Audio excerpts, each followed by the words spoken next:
네, 다음 큐브는 어떻게라는 주제를 가지고 왔습니다.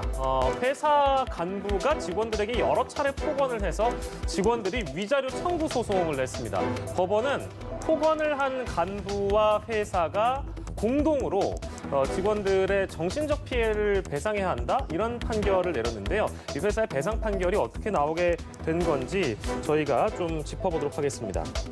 이쯤 되면 이제 궁금해지는 지점이 그런 지점이겠죠. 물론 저희가 좀 방송에 부적합한 표현은 하지 않겠습니다만 어떤 폭언을 했길래 피해 배상까지 하라 이런 결론이 나왔을까요? 그러니까 수입 양주 도매업체라는 회사에서 그러니까 그 가해 행위를 직접적으로 한 그 상사는 전무라는 신분을 갖고 있습니다. 임원급이죠.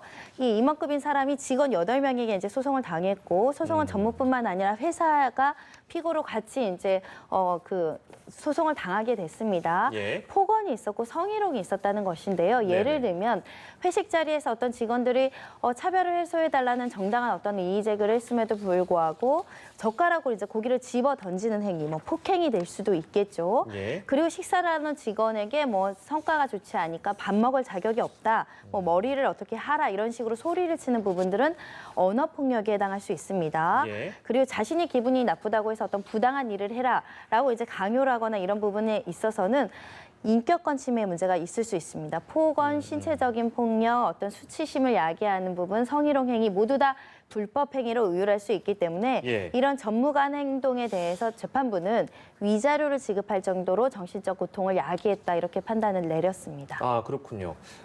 근데 지금 간부하고 회사가 위자료 총 800만 원 배상해라.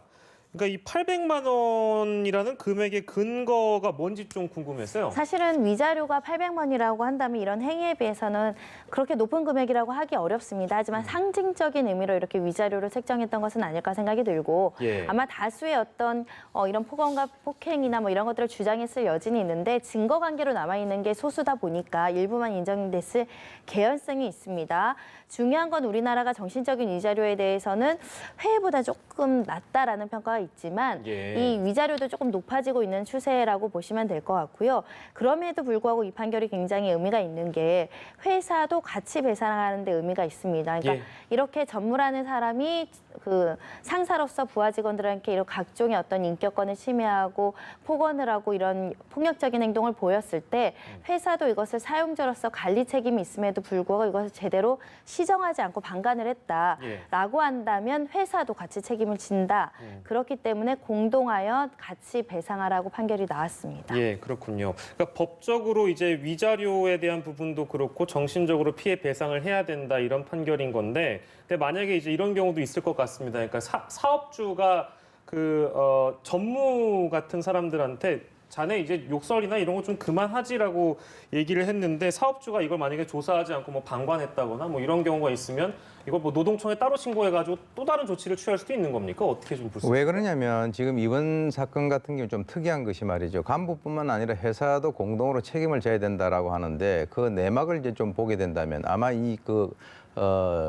사장이 말이죠. 외국인인 것 같아요. 네. 그런데 이제 이 사장이 실제로 이제 이 문제가 제기가 됐을 때 사실 뭐 다른 사람들은 욕 안 하냐, 예. 다 욕을 하는 것이 그게 무슨 크게 문제가 되느냐라고 얘기를 했다라고 하는 거죠. 예. 그러니까 이 판결이라고 하는 것이 어떤 의미가 있냐면 지금까지 그 직장 내 괴롭힘이라고 하는 것이 어떻게 보면은 이것을 그냥 아래 사람들은 참고 넘기고 그냥 그렇게 견뎌야만 되는 것으로 이제 그 쭉 되어 왔었었는데 예. 실제로 이제 이 뭐 내용들을 살펴본다면 상당히 참 이 사람이 그 주위 아래에 있는 사람들에게 많은 스트레스를 갖다가 줘 왔다라고 하는 것이 이번 그 판결을 통해서 명명하게 이제 밝혀진 것이고요. 예. 거기에다가 이제 그 사장이라고 하는 사람은 밑에 있는 전무에 대해서 그 감독을 해야 될 책임이 있다라고 하는 거죠. 그렇다면 아까 말씀하신 대로 그걸 갖다 못하게 하고 예. 어떤 징계를 한다든지 사과를 하게 한다든지 뭐 이런 식으로 어떤 그 조치를 해야 되는데 막상 여러 사람들이 있는 데서는 뭐 욕을 한 것이 큰 문제가 되느냐라고 하는 그런 얘기를 함으로써 오히려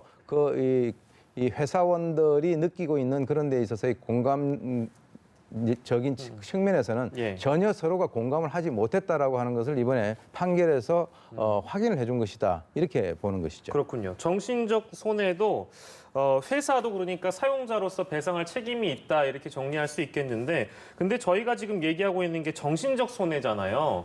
직장 갑질로 인해서 정신적 피해 뭐 당연히 많은 직장인들께서 호소를 하실 텐데 근데 중요한 건 이거를 어떻게 좀 입증을 할 수 있는가 이 부분도 좀 궁금해지네요. 우리가 산업재해 관련해서 예전에는 일을 하다가 뭐 다쳐서 다리가 부러지거나 이런 부분에 상해진 그 상해나 이런 부분에 대해서 인정을 받는 사례들을 봤지만 요즘 근래에서는 정신적 피해로 인해서 산재 신청하는 경우가 많이 늘고 있고 예. 그리고 실제로 인용되는 비율도 되게 많아졌고 법적인 근거도 생긴 상황입니다. 네. 산업재해 68%가 정신적 질병이다 이런 결과도 있는데요.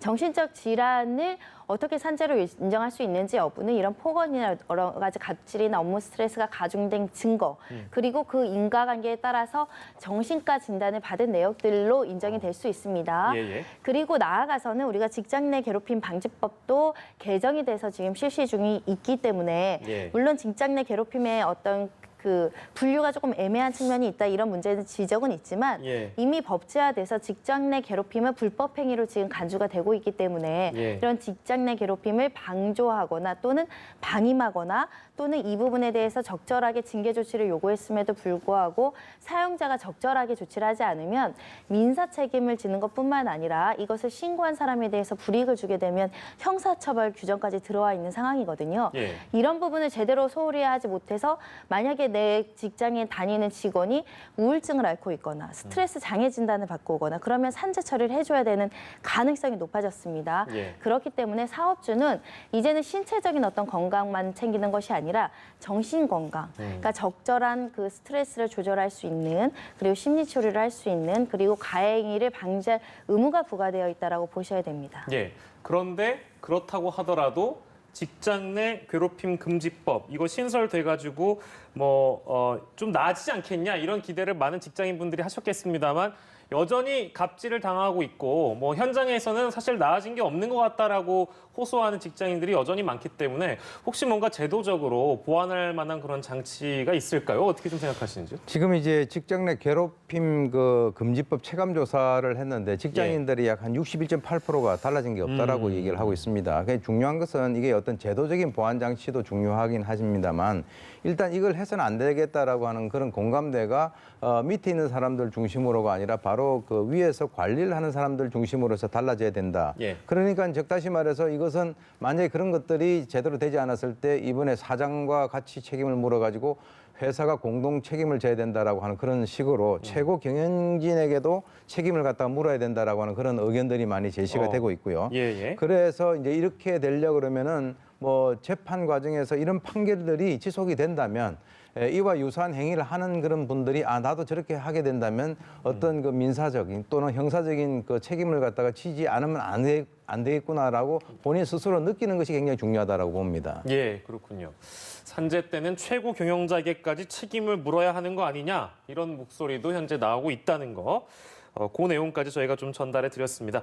네, 오늘은 두 분과 함께했습니다. 오윤성 순천향대 경찰행정학과 교수 그리고 손정혜 변호사와 함께했습니다. 두 분 고맙습니다.